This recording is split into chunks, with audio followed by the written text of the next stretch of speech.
Hello all, thank you for joining us today. It's much appreciated as usual. What we're going to do today is a live Q&A on Microsoft Teams tips and tricks. This is the second one we've done actually now because it's been so popular. So what we asked you to do when you joined through Eventbrite was send some questions through, and we appreciate those which you sent. And we built those into the presentation. There is a Q&A on the right-hand side of your screen. If you want to ask questions throughout, we'll try and answer as we go along because some might fit into the slides we prepared for you, or we'll collect them up at the end. If you submit a question through the Q&A on the right, please we just put your name in it, because then we can identify you and it will help us just respond to you. On the phone call, on the webinar today, you've got myself, Mark Edwards, the Operations Director at Seriun, and we've got Andrew Brookfield, our Business Systems Consultant, who is going to basically go through some demos and answer some questions. We also have Jordan Whitaker, who's answering the Q&A for you, so he'll answer the questions that come up. And as we go through the slides, we have some URLs which we're going to put in there, which are hopefully useful tips for you in terms of going and finding more information after this. The idea of this session is to run for 1 hour. The last time we did this, though, it did go over a little bit. It will be recorded. Sorry, can't get my words out today. And we'll send the URL out for the recording after. So if you can't stay for the entire session, don't worry, you won't miss anything from there. So today we're going to talk about Microsoft Teams. It's been a hugely popular subject since the lockdown. Mainly because it's a collaboration tool. I think a lot of the people who are registered on this webinar from looking at the attendee list basically know what Teams is, so I won't bore you to tears again with it because we do cover this on most of the webinars we do. Suffice to say, it's been around for quite a while. It's part of the Microsoft Office 365, well, Microsoft 365 suite of products now. The data, because we do get asked this on quite a few occasions, where is the data held within Microsoft Teams? It's held within the same data center as your Office 365, which is usually the UK if you signed up in the last 3 to 4 years. If you signed up to 365 before that, it could be in Dublin, but it will be GDPR compliant. What's most important, and there is a question on this towards the end of our slide deck, is it is ultimately replacing Skype for Business. Skype for Business is different from Skype Personal, so that's worthy of note. But Skype for Business, the one which is used within the Office 365 family of products at the moment, actually goes end of life in July 2021. That is worthy because ultimately, if you're using Skype for Business now, you need to start planning for getting off it, basically. And Microsoft have positioned Teams as the natural replacement for Skype. It includes all the features that are in Skype for Business as it stands today, and it actually includes a lot more, hence why we're going through these kind of webinars to show you. And it's going to basically replace it full stop come July. So the sooner you do get off Skype for Business, if that's possible and you're not contracted for any reason, the better. And hopefully what we show you through the next slides and future presentations on this will make you realise it's a really good product, to be honest. Now, it's also part of the Office 365 apps family. Why we call it that is if you log into the portal, which is www.office.com, in the top left-hand side of that, you will see 9 little dots. If you click those 9 little dots, you'll get a whole host of options and applications. They're all dependent on what subscription you pay, but even on the lowest version, you get a significant amount of offerings, such as Planner, Sway, Forms. We don't intend to go into those today. We have a session next Thursday on those where if you go back to our Eventbrite, that's already registered. And again, it's the same kind of format where we'll have a Q&A and some demo parts of it. So please have a look at that. And also, in all honesty, we would like you to suggest what you would like us to do. So we've got an email address at the end of this presentation you could send your ideas to, and we'll take them on board and basically do more of these. So for those people who don't use Microsoft Teams, how do you get it? Well, it's free on all of the packages from Microsoft, apart from the Exchange P1 package and some kiosk and some obscure ones which most people don't use. But for people, for 99% of people who use Office 365, it's on the Business Premium and Essentials, which have been renamed now, which I'll cover in a second. But ultimately, you can see that Teams is included. It's installed as part of the Office applications now on PCs, so you get it popping up as you start your machines, and that's been around for about 6 months or so, if not a bit longer. And it will basically try and prompt you to use it as much as possible. If you've never logged into Teams before, it's worthy of note that the only thing you need to do to log in is actually your username and password from your email. It's the same credentials. If you have two-factor turned on, again, it's the same. You will need to use that as you log into Teams. It's got an application for the web, desktop and mobile, which we heavily recommend, and we'll cover some of that later on. And actually, this is a kind of a lie now, because in a feature update recently, it's what we call an online product, but ultimately you can actually use it now offline, and you'll see some cached information. But to get the use of it, i.e. messaging and having collaboration meetings, you've got to be connected to the internet. Usually not much of a problem, because it works really well on 4G connections, and the mobile app works really well on kind of cellular data. But again, you need to be wary of that. Just a note on Office 365 in general, as of the 22nd of April, they rename their products. So this will probably be the last presentation where we call it Office 365. They have been renamed to basically Microsoft 365. Microsoft are definitely in the business of trying to confuse people with their naming structure. So it's basically gone from Office 365 to Microsoft 365. And if you're a Business Essentials, it's now a Business Basic, Premium is now Standard, etc., etc. For customers who are on the call, our invoicing to you will be updated from next month. And when you ask for a license, it should come from one of those names. But if there's any confusion at all, just give us a shout and we'll explain it all. Okay. So what we're going to do is go through the questions which have been submitted. Very grateful for the people who joined the call and submitted their question through Eventbrite. We've got a list of these, and our intention is to go through them, try and answer them. Jordan will add more information into the chat as we go along, but please continue to ask any more questions as we do. The first one we had was, how do we access data from our mobile? Now, it's not something we've really covered in previous sessions, this. We've really focused on the desktop application, but as Teams is becoming more and more prevalent, it's really worthy of note that it has a really unbelievably good suite of apps for your mobile devices. It covers Android and Apple devices to the same level. It works on iPads and Android tablets, and the apps are very feature rich. We put a little kind of slide up there to show you. A lot of people join conferences and video calls from their mobile device, so they're not tied to their desktop. You can share files in there without a problem. So if somebody's sharing a file through a chat on Teams, you can get to that from the mobile device as well without too much of an issue. And ultimately, it works really well on 4G. So it's one of those things which we ultimately recommend if you're in Teams, using Teams. And we do have a question later on through the presentation of how do you recommend you get your business working on Teams. Must stress the mobile app is a really good way of doing it. For example, we're all working from home at the moment. We've got people who are working from in their kitchen or in their study or wherever it may be. As you move around the house or whatever you do, the mobile app allows you to respond to chats and conversations. And the person or people on the other end of those chats don't actually know that you're not there, to be honest. Sorry, not in front of your PC.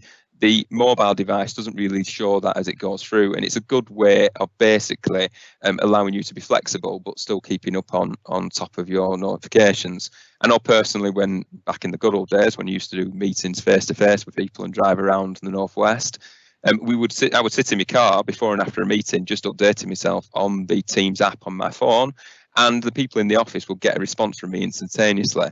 That drives that collaboration and that kind of quick messaging that people then buy into and use more and more and more. So if you are a Teams user, we would recommend you use the Teams app on your mobile device, whether it be company or personal. That's usually a company policy if you allow people to use personal devices for these. Just a note on that, if you do decide to use this, you can add security features that restrict people from copying and pasting and downloading documents from the Teams app to their mobile device. Depends on the subscription within Office 365, but that is possible as well. The next question we had, which was actually a couple of them, and we get this question every time we do these, to be honest, which is brilliant. So we've amalgamated a couple together, is how do I set up a video conference or how do I schedule a meeting? it comes up all the time because ultimately that's what Teams is, one of its main features is. So I'm going to do is I'm going to hand over to Andy, and Andy's going to show you how you actually do that within a few different ways. Right, hi everyone. So what I'll do is I'll just quickly walk through a couple of different methods of creating meetings within Teams. So I'm showing a screen here on a virtual desktop that I've got, and there's a few different places which you can get into it. The most obvious one really would be the calendar from within Teams, and quite easily you can just choose an empty spot in your calendar, click and name your meeting, so demo meeting, and add any attendees that you wish on there. And what that will do is that will create a Teams meeting, which people could then join at a later date. It's got quite a lot of integration into Outlook in general. Let's just bring that one up. Once you've got the Teams client installed on your machine, which does happen automatically nowadays, in your Outlook, in the calendar, you should get a button that says New Teams Meeting, and you can choose that and fill in the details as you wish. Please note this Join Teams Meeting bit there. That's the way that people join it at a later date. But you can also do it once you have an existing meeting. You can change that to be a Teams meeting, which, as you see, adds them connection details in there. There's integration as well built into the web versions of Outlook as well. So if you access your 365 suite through office.com, the calendar in here, which looks like this, when you're creating a meeting, you have a slider on here for Teams meeting. This is dependent upon if you have Teams as part of your license, like Mark mentioned previously. So all of these are different ways in which you can create a Teams meeting. While I'm in here as well, I will show you another kind of meeting, which is what we're doing right now. So there are two different types of meeting. I think technically there's another one, but I won't go into that. There are meetings and live events. Now, depending upon the settings in the admin console, will say whether you can do a live event or a meeting. Meetings are quite clear and you'd probably get them. Now, with the live events though, that's under this drop down. You can only do a live event from the Teams client, and what that allows you to do is to do a sort of presentation outward facing meeting where you can have attendees on the attendee link in the way that all of you guys are joined now. So if you were wondering how we're putting these together, that's exactly what we're using for that. Okay, so I hope that covers that off. So let's go back to the PowerPoint. Yeah, thanks, Andy. It's something which is quite a simple process, but is used significantly within Teams. So we wanted to show it. And again, if there's anybody struggling with that, we'll give you a ring afterwards and talk about it. The next question we had was, can you explain how to work with channels and set up meetings and calendars? It's something which is really useful, actually, and channels form a large part of Teams. So what I'll do is I'll just pass back to Andy, and he's going to show you how channels work, and you can do meetings from within a channel. Right, so back onto here.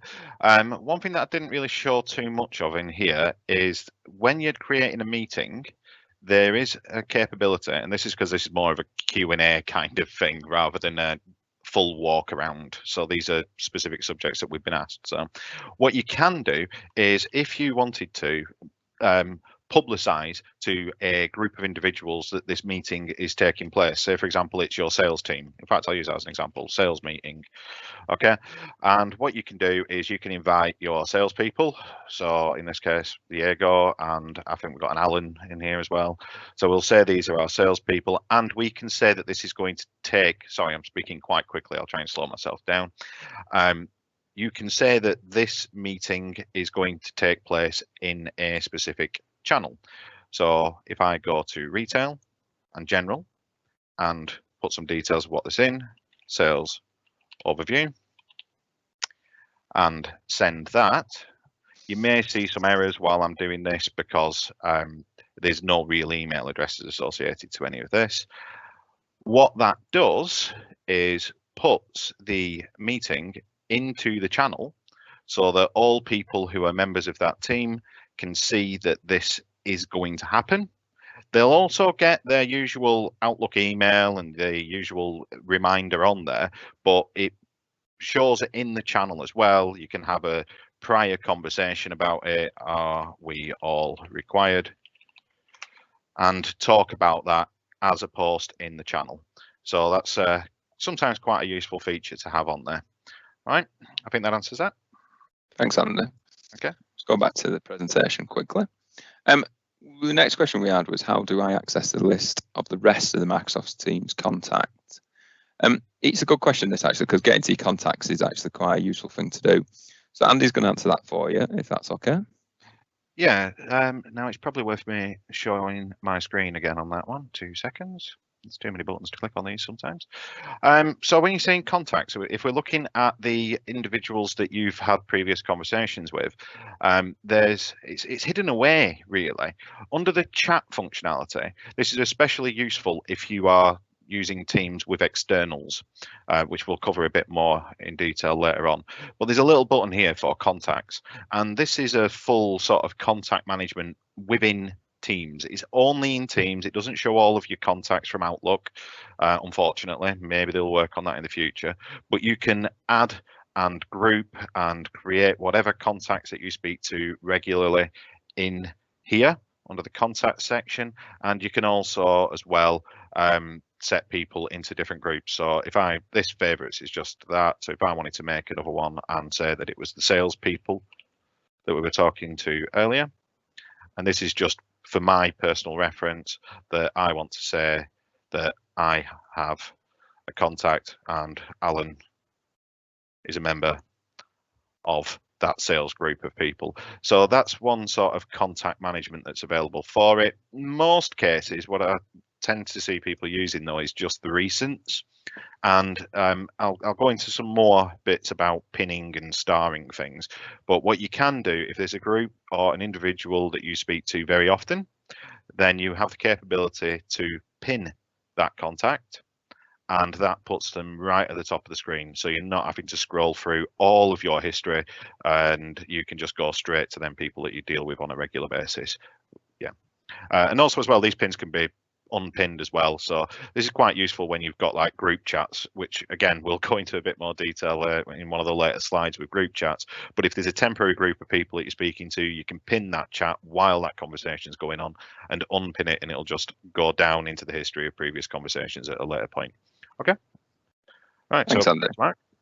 There was a question actually that came through about that, or hopefully we've answered that, about having to, instead of laboriously putting people into meetings, invites and again and again, you can group them for you. Jordan will answer that and is just going through that now, but hopefully that gives you some pointers. The next question we got was, is it possible to share the Teams recording in a way that is password protected? It's a brilliant question, that. We have shown in previous presentations how you can record meetings, which is a useful exercise, specifically for training purposes or legal reasons. Unfortunately, in this situation, there are still certain types of meetings that are happening, which it is required to take minutes, and recording it is the fastest way of doing that, obviously. So what can you do with that recording afterwards? One, it's saved within your own area of Office 365, and you can push it to a product called Stream, which is part of the apps family. But ultimately, you probably want to send it somewhere if it's going to be used outside of your organization, and therefore, can it be password protected? When it is exported, it's exported as basically a video file. The password protection process doesn't happen within Teams, and it doesn't happen within the Microsoft 365 kind of stack of products. It depends how you want to share that file out. So we have a slide from another presentation I've got on here, which is about sharing data out from Office 365. Now that can be done in a few methods, and we've run into a lot of people who use Dropbox, other solutions like Citrix ShareFile or SharePoint being one of them. When you password protect a file, you should do it via the medium that you're sending it from, is our recommendation. So a good way of doing that is you could put the file into SharePoint, and then only allow access to that file, the video file or whatever file it may be, the notes file, via a secure link that needs authentication to it. If you do it via Dropbox or other solutions, use the manual methods that are in their products to do that as well, to lock it down. If you're going to use 365 for this purpose, it does have a feature called DLP, which is a way of managing rights. And basically, you can say if that file is sent through SharePoint and it's sent to Andy, say I want to send a file to Andy, I can restrict it down, and only Andy can use that file, and he can't print it, he can't copy it, he can't send it anywhere apart from his own machine, which we know about because it's a work machine. Or if it's external, you can restrict how he can use that file and also trace the usage of that file as well.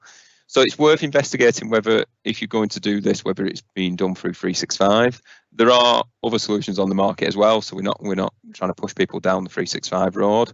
Citrix ShareFile, we have quite a few solicitors and accountants who use that solution already.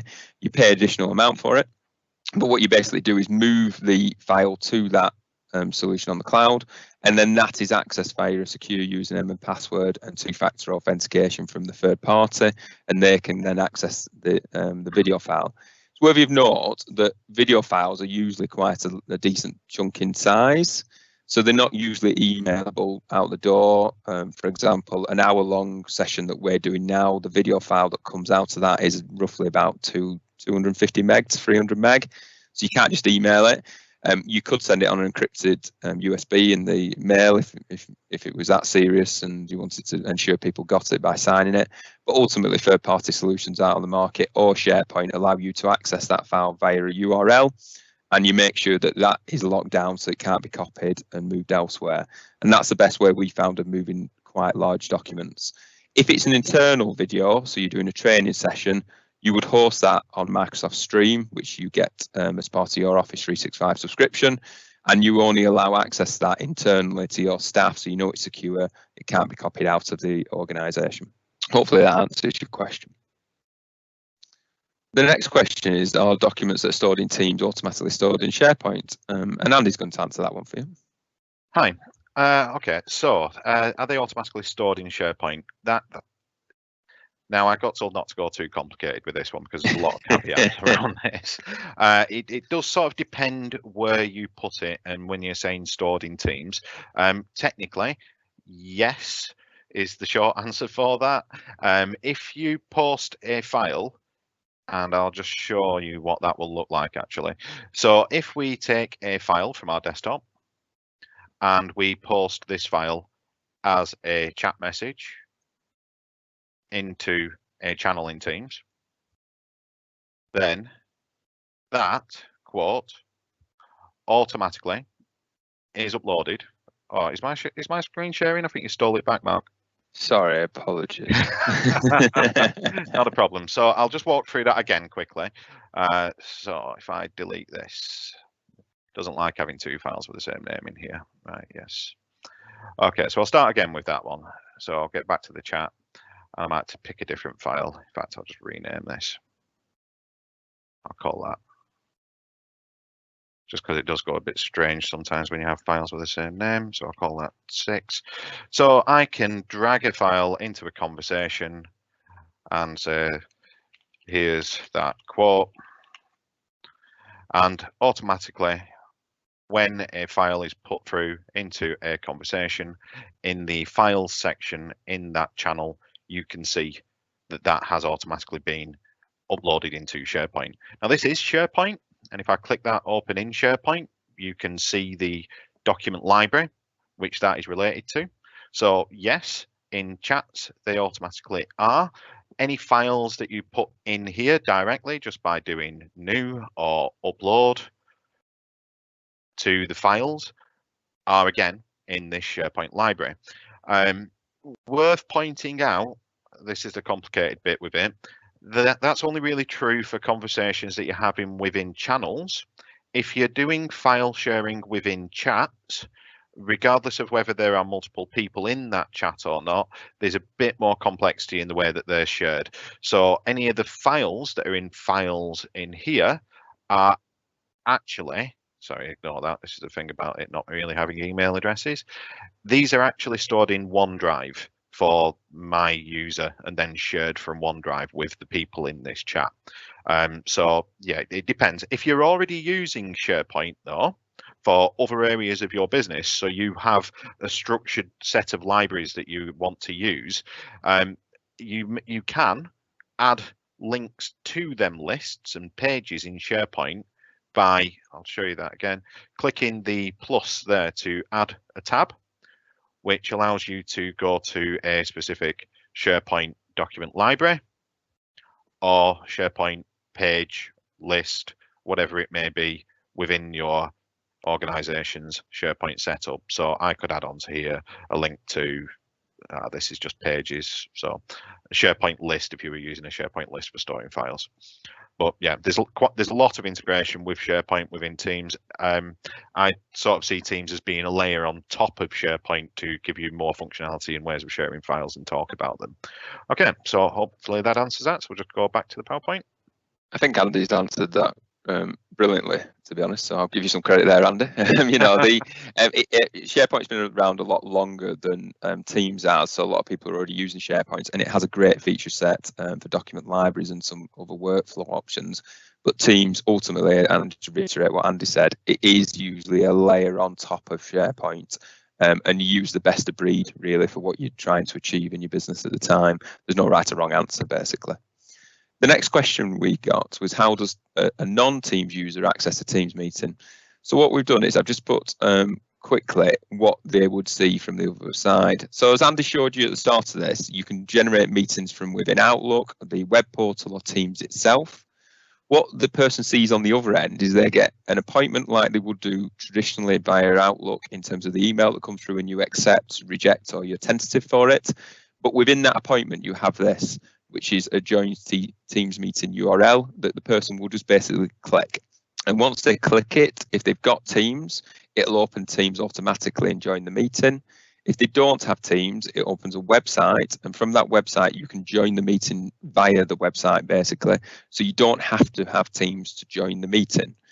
A couple of things which are optional in this. First of all, you can brand this up with your logos and change some of the bottom options to have your disclaimer, a help document, for example, and just basically some advice to how to connect to the meetings. This one you can see has got a phone number in it. That isn't default on Microsoft Teams. It's an additional option from Microsoft. They call it audio conferencing. It costs £3.60 per named user per month. And the reason why it's named is you only really need to add it to people who do meetings a lot with contacts external that may not have Teams. So when you send this meeting invite and it's got an 020 number, they can actually dial into it using their mobile phone or their handset on their desk and join the meeting audio from an audio standpoint, but not from a visual standpoint. And it allows you to basically do basic conference calling from within it. Works really well, and Andy's going to show you, if you've got that feature enabled, how you can dial people in dynamically from a meeting, which actually over the last 2 weeks we used a lot and is a godsend. Yeah. Do we have that in another slide, or do you want me to? It's towards the end, yeah. It's towards the end, Andy. The next question we've got is, how easily accessible is Teams for anyone who doesn't have a Microsoft 365 account? That slide I've just shown you should hopefully explain what happens if you get a meeting request, but there are a few things that are different to this.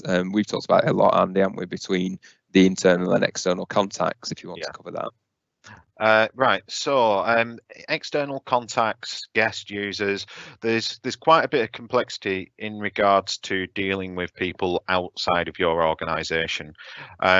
So the phrase guest access is more used for when you want an external person to be a member of a team.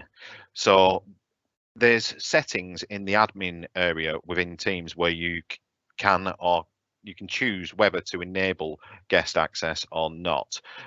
External contacts are more about the instant messaging and calling and dialing features. So for a lot of the people out there that have used Skype for Business, for example, with the ability to have instant messages with people not just inside your organization, but external to your organization as well, that's referred to in the Teams world as an external contact. Now, there's lots of settings. In fact, what I will do is I'll show you this really quickly with the admin center. There's lots of settings available where you can lock this down to different people as well. So in admin, I think I've got the Teams admin center open somewhere. Maybe I don't. But Should be in noted, Teams Andy. It should be noted, Andy. Anyone who's not comfortable with the admin center, just let your IT partner know what you want opening and what you don't want opening, and they should know this inside out.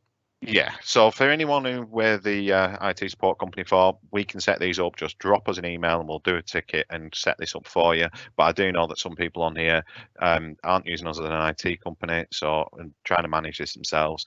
So briefly, the settings in it are org-wide. And you have options on here for externals. So again, with the phrasing of externals, these people that you chat to, and this allows you to turn it on or off, but you can also put in this permissions level. So you can say it's only people from a specific organization based upon the domain that are allowed. So if you've got a large organization with multiple email addresses and you still want to be able to talk to people who are in that sister company, but not everyone, then you can enable it through this domain level access. And that's true for both external access and guest access as well. If you turn that on, you do get that section on there. Okay, so hopefully that answers that. Thanks, Andy. And it hopefully answers the next question as well. Can I invite people outside of my organisation to a group or a chat? Dependent on your settings, which Andy's just shown you, you can do basically. It is worthy of note that it's whether they're already a Teams user or they are a Gmail or a Hotmail or something else like that. If they're a holder Microsoft Live account, which is Hotmail, Outlook and other such, then it's quite an easy process.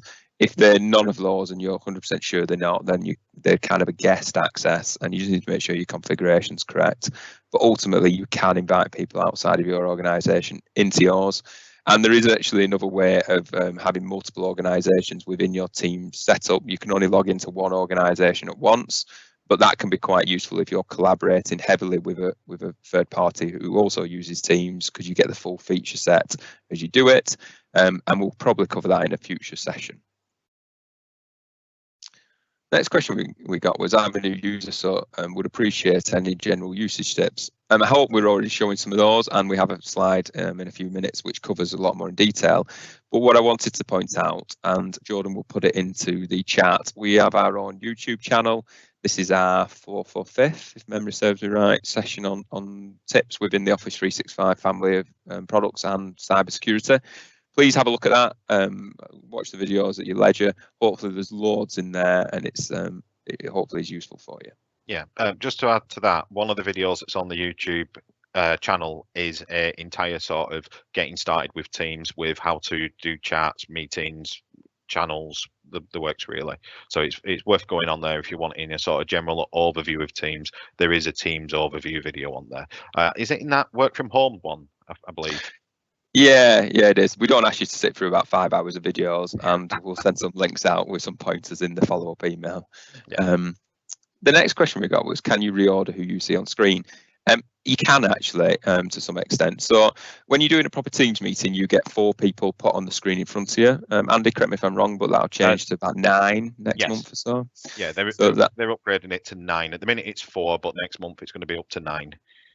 So that'll move forward in that regard. Ultimately, you've got 4 on the screen at the moment. The way it shows the people on screen is who's talking, basically making a noise, for want of a better term.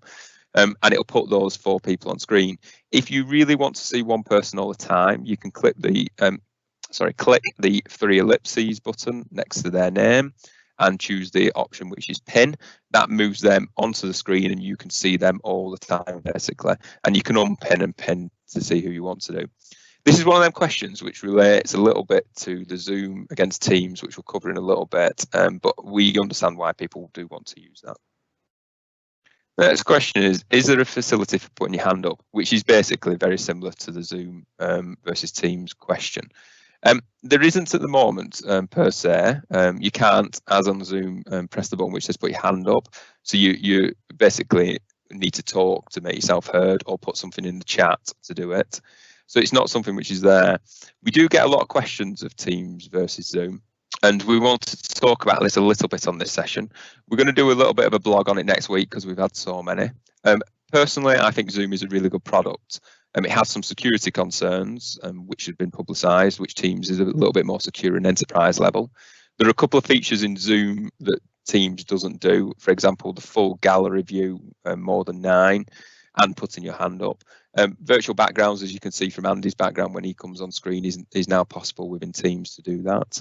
But fundamentally, our advice on this is Teams is so heavily integrated into SharePoint, Outlook, and all the other features that you get, which we're showing you, that if you're a 365 subscriber and you're using Zoom for internal meetings, I'll be honest, that does seem a little bit illogical because ultimately it's quick and easy to make Teams meetings from within Outlook, and you get all the features over and above Zoom. Zoom, I think, is very good for those replacement networking services where if you're doing a many-to-many meeting where there's a lot of visual and collaboration and talking and you don't need to share much files, then ultimately Zoom has its place for that. Teams Live Events does these kind of sessions, and for any other kind of meeting with customers where you're one to many, or you've got a few people from your organisation, a few people from their organisation, it kind of fills that requirement without a problem, and hopefully what we're showing you answers that as well. Would you agree with that, Andy? Yeah. I mean, I have my name on that slide as well. So yeah, I mean, there's a lot of differences really with Zoom and Teams, and I think there's some more questions in relation to that as we go through this. But I would say, yeah, you're right on that with the functionality for it. But there's also another point on there with the putting your hand up. Teams is constantly evolving. Like we said, next month there's going to be 9 people available in there, but also in the pipeline is the availability to put your hand up. And later on through this set of slides, we will show you where you can go to see the new features that are in the pipeline, what has been released recently, and also how to request new features. Microsoft are listening to people with this, and they're trying to make it the number one and the one that everyone goes to. It really is doing well at the moment, but they are adding more features as they're requested, and they're taking people's views on board. But again, we'll come to that later on. Next question we got was, how does Teams substitute for Skype? Now, we've added the personal version to this question because that's what we're presuming it is. So as we talked about at the beginning of this, there is a Skype for Business, which is integrated into Outlook. There's a personal version of Skype, which is quite well known. Anyone with a Microsoft Live account, Hotmail, Outlook gets access to it and can do free video calls. Basically, if from a commercial standpoint, Teams replaces personal version of Skype completely. There's no real reason to use Skype. It was there initially because it would allow people without a Microsoft 365 account to do video conferencing and had a place in the market. Now you can get to Teams without that requirement at all, and there is a free version of Teams as well dotted around. There's really no reason for the personal version of Skype because ultimately it's a second product in your network that's not managed, probably has data in there that should be backed up into your Outlook or your Teams, for example.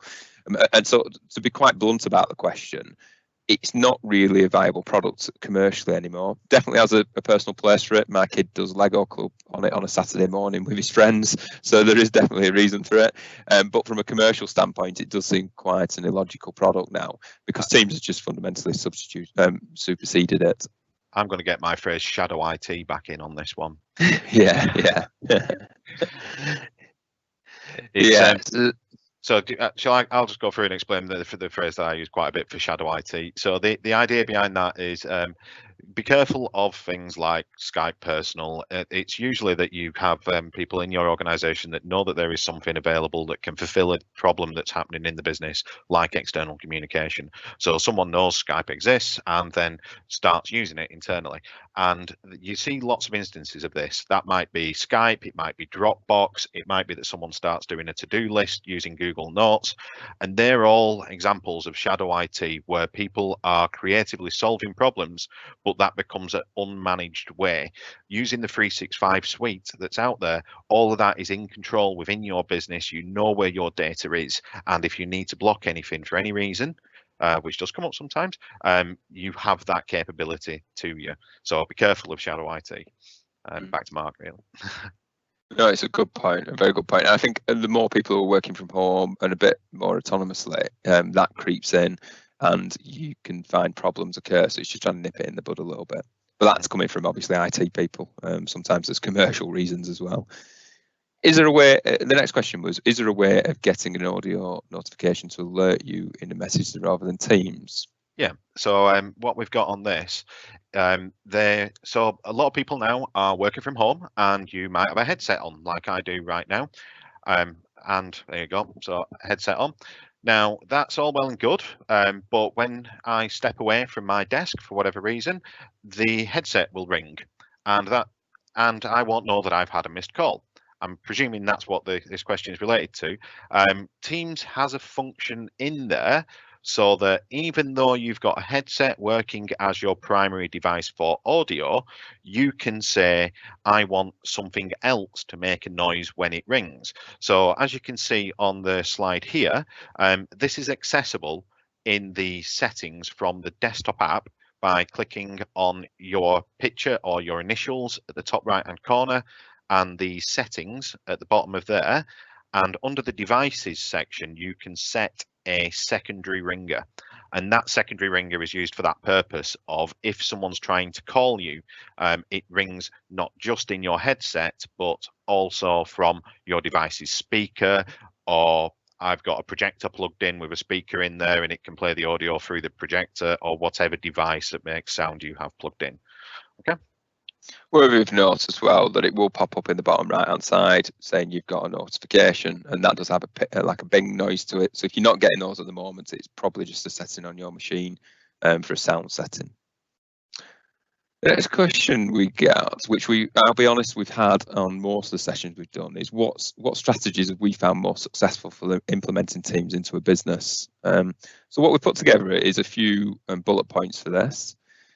We found the best way of doing this is get a customer champion within your business, somebody who really promotes it and pushes it, someone who drives it. I think it's fair to say that I might fall into that category in ours because I've actually a further point further down is said that we will only put notifications in Teams, which the last point, so sorry to jump ahead, but is a really good point.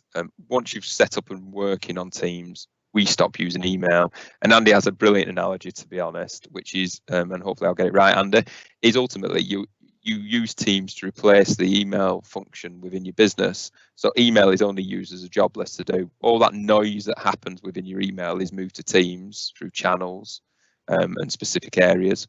So what we suggest very much is get a customer champion to push it, talk about it, live and breathe it and push it out there. Select a project is a good way of starting with it. Don't just use it as an intranet in day one.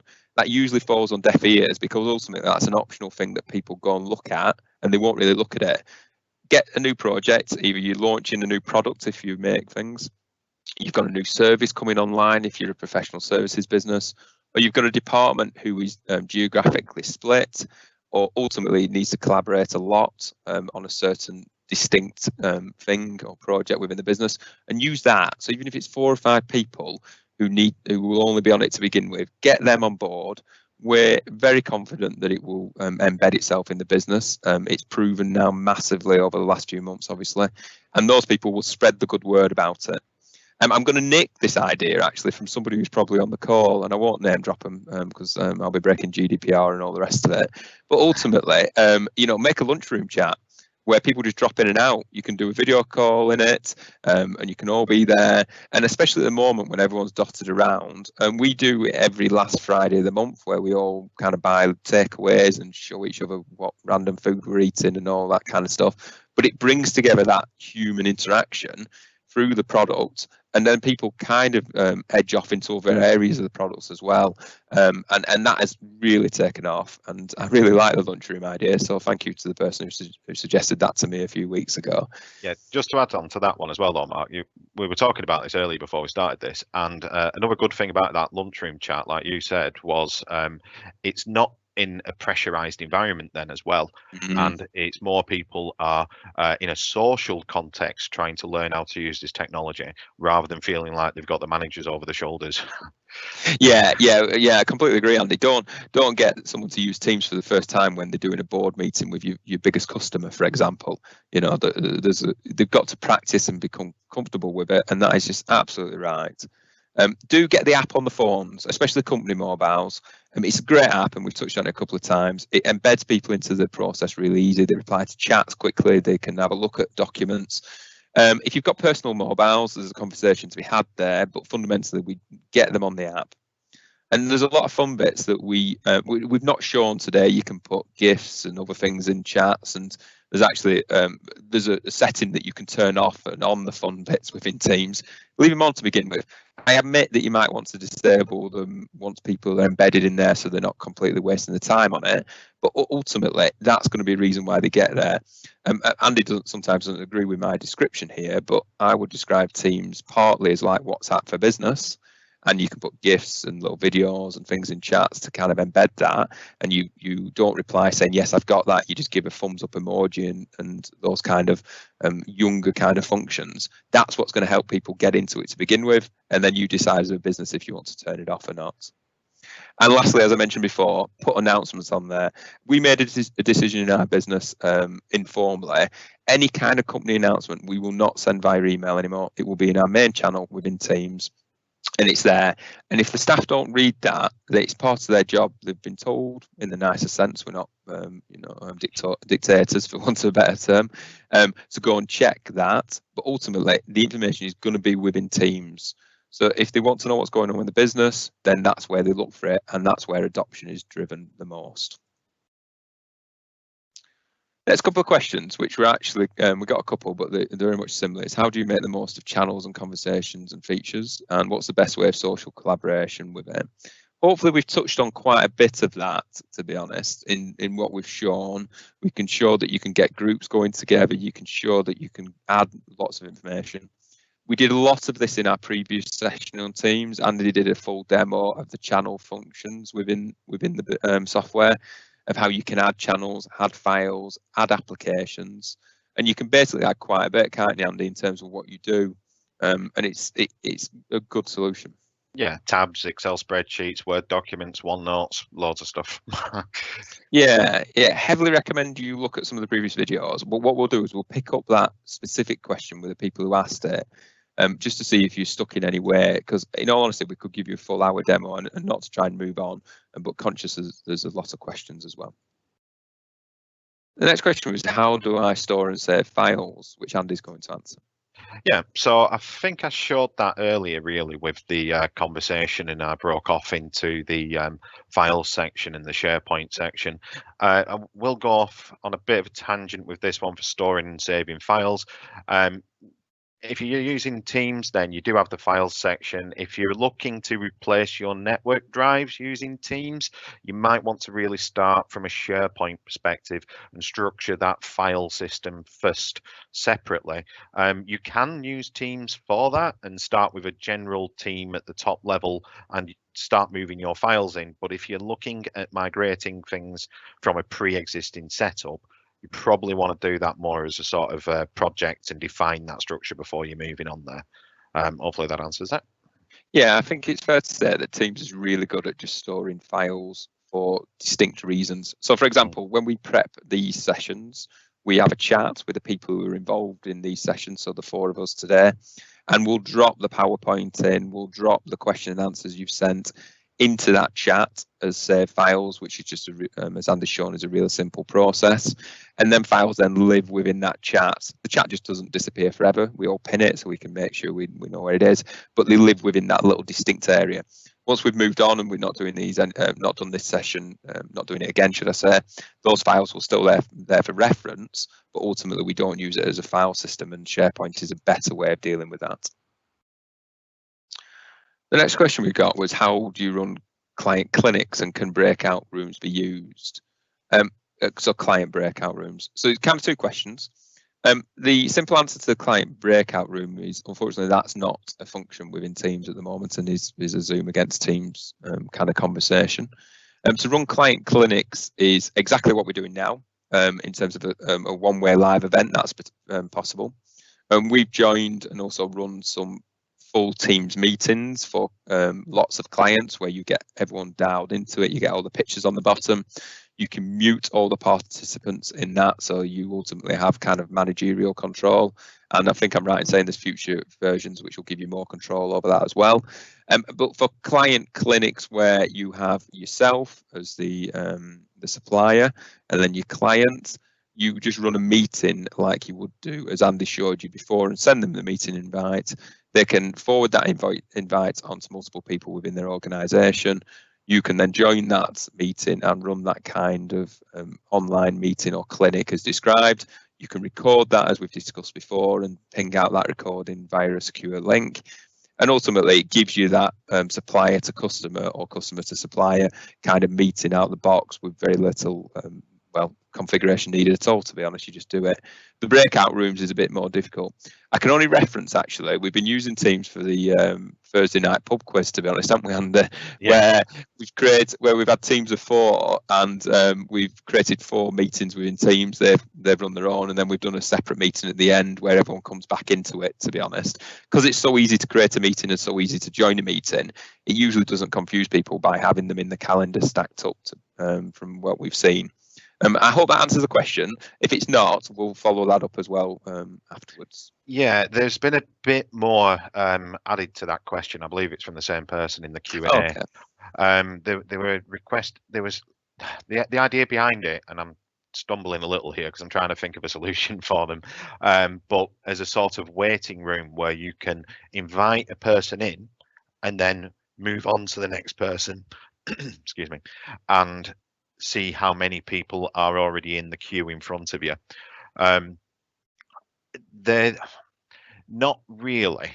There are some settings that you can enable in Teams so that people from external are not automatically admitted into a meeting, and you can then admit, I think it's everybody who's waiting, and just enable the meeting for everybody. I would have to check that. You may be able to just admit one person at a time, but there isn't a sort of queuing function for it. It's a good suggestion, and I can see a few different ways in which you could use that. It's probably one that's going to be best to put on the sort of feature requests, I'd say, for Teams at the moment. Aside from this, I'll have a bit of a dig. There's a lot of apps around the Teams like marketplace, so there may be an extension that would fulfill that requirement for you. If I can find something that does that, I'll drop you a message privately on that one. Yeah, it's where Andy's just touched on something we've not covered in this session, but we did in a previous one. Teams has a whole ecosystem of applications you can add into it, unlike other products. And it's worthy of looking at those to see if what you're specifically trying to achieve is done by a third party. You can just add it in. A couple of questions that have just come through the chat, which we'll just answer now before we move on to a short 5-minute demo of new features that we've not covered before. A question of how efficiently can Teams be used in schools? There is a version of Teams specifically designed for education. We'll send a link to you on that one through the through what you've registered on Eventbrite. It's not something we cover really as a business because we're more of a business-to-business Microsoft partner than an education-focused one. But there is some brilliant, there is a version out there which has a lot of features which you're talking about in terms of developing parent, teacher and pupil communication and private docs for teachers. And there's a whole Microsoft article on it as well, which we can dig out the link, can't we, Andy? Yeah, there's actually an entire Microsoft YouTube channel, which is like Microsoft for Education, and there's a huge playlist in there specifically for Teams in the education variant of Teams. The next question which came in was your person who's joined, their entire team isn't getting notifications from channels or teams rather than the chat function. There are a few settings you can mute and make sure notifications are enabled in channels. Again, press the 3 little buttons next to a channel and you get some notification options, so make sure those are turned on basically. But ultimately it sounds, if it's your entire team, there might be a global setting or something that's been pushed down to the PCs via the server or the network, which is stopping that. It will be a question we would probably refer to your, I'll just check, I don't think you're a customer of ours, sorry, to your IT partner, just to see why that's not happening, because there's no reason why you can't get notifications from other areas of Teams. There's just some manual settings you need to put up. Is that a fair answer, Andy? Are you okay to back me up on that? Yeah. Now there is the settings as well for notifications on the client. So underneath the settings are all under your face, and then the settings at the bottom. Do you want to show it quickly? Do you want to just jump on I and can do. quickly? I was just going to try and have. Yeah, 1 second. Let me just bring that up, because I think we're moving on to the new features anyway, so I might as well keep it on my screen. So within, where's my red box? 1 second. Let's try that again. Screen. There you go. Okay, so within Teams, to get to your notification settings, if you click on there and settings, there are notification settings here. Now these are for different kinds of events. Now these are the sort of top level of that. So if you have on here notifications for channel mentions and whatnot there, if you in a specific channel mute that channel with the channel notifications and turn them off here, these take precedence over your default settings under your settings in notification settings in settings, I should say. Okay. So while I've got the screen on here as well, I'll just briefly go through some features that are in Teams that we haven't shown before. Some of these are new and have recently been added, but they're quite useful things that we've used a bit recently. So the first one really is presence. Nowadays, with everyone working remotely, you need to know if someone's available for a call or if they're busy on lunch or whatnot. And there is a lot of functionality in here for that.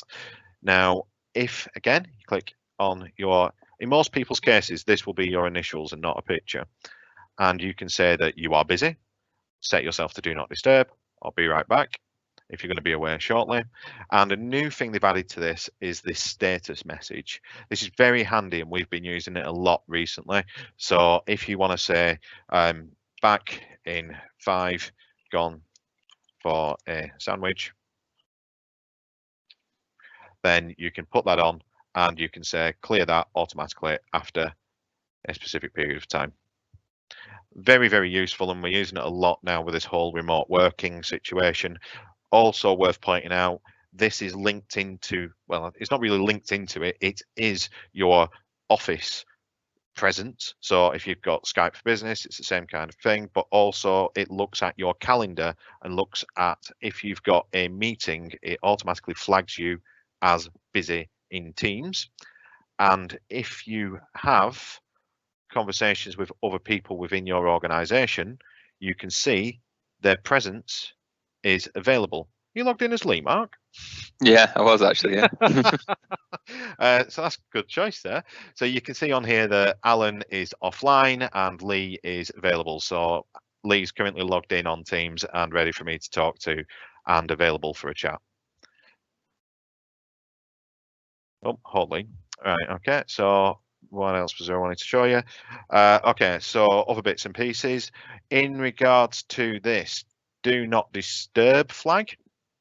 So if you have set yourself to do not disturb because you're trying to focus on some work and you don't want people ringing you on Teams, there are some additional settings that you can do here. You get a bar that comes across, and under here, which is also accessible via the settings on your face, you can set priority contacts. So where is that? That one? There you go. Priority access. So if you want to make it so your manager, for example, can still message you even though you are on do not disturb and you still receive notifications from that person, then you can add these people to your priority access list.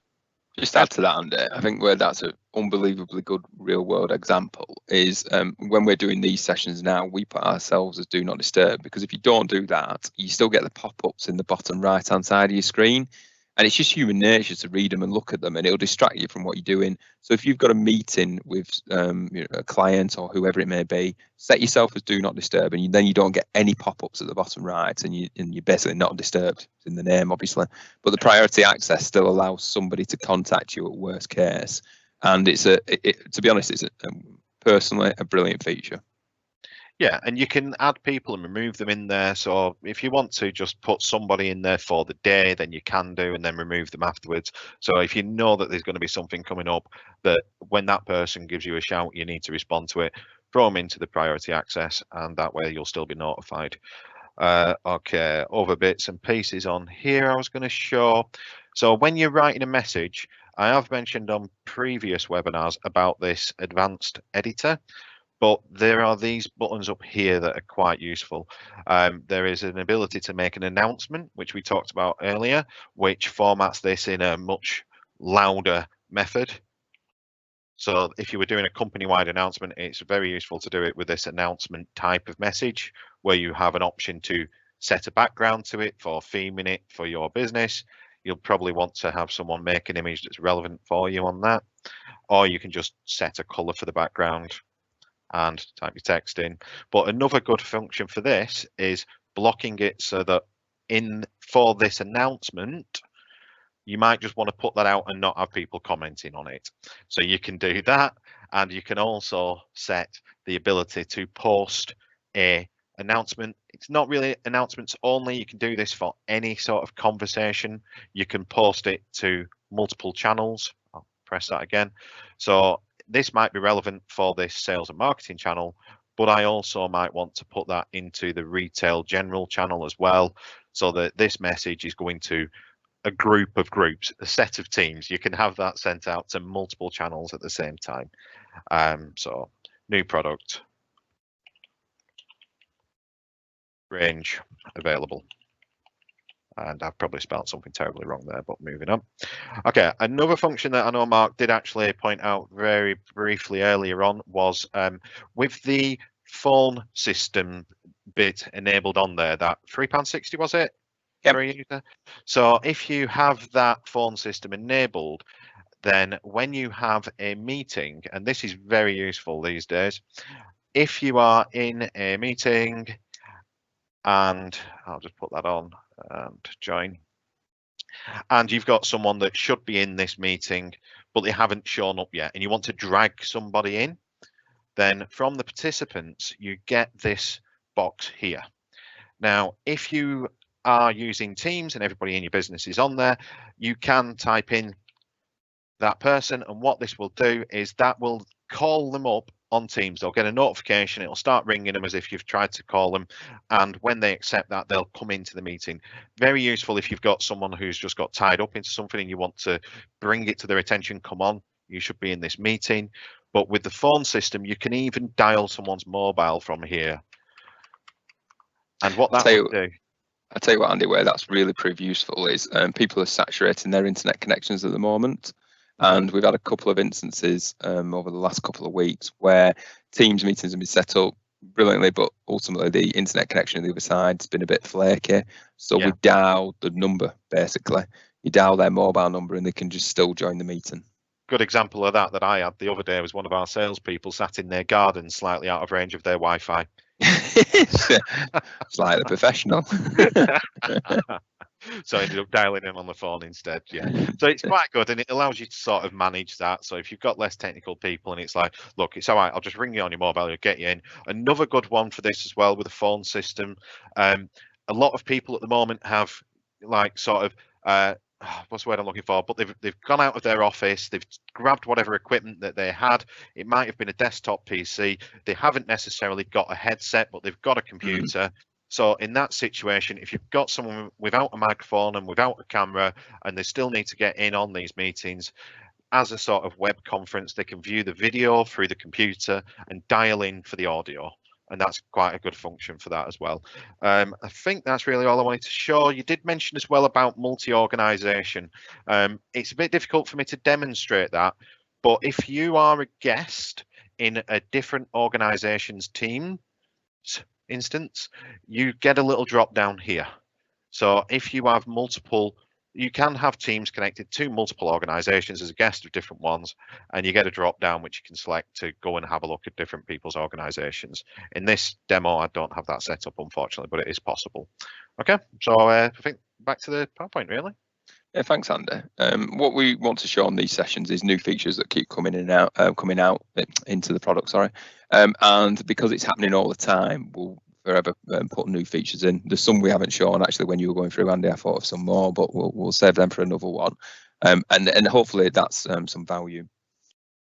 That is a link which is going to go into the chat, which shows all the new features that are actually coming to Microsoft Teams. So if there's something that you think, oh, I really want to use that, have a look, and there's a roadmap there as well, so you can see what's happening on the kind of development of the product, and that will go into the chat. There's also a have you say option, which is basically a voting system. So usually somebody's already said, I want that feature. And if it's really, really popular, you can, well, it becomes really popular by you clicking the user vote and voting it up the list. The more people who vote for a feature, the faster Microsoft do it. And Microsoft are very good at keeping up with their competition or being ahead of it and taking this on board. So if there's something that you really, really want, I would heavily suggest you follow that link and go and vote for it as well.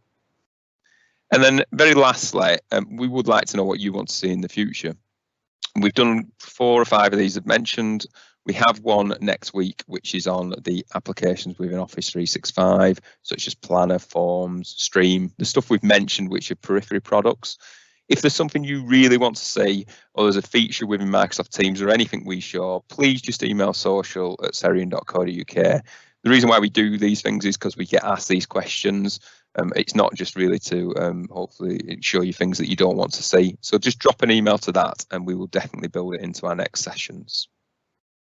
So very lastly, we just want to thank everyone for coming and we appreciate you giving up some of your time in the day, and we hope it's been valuable.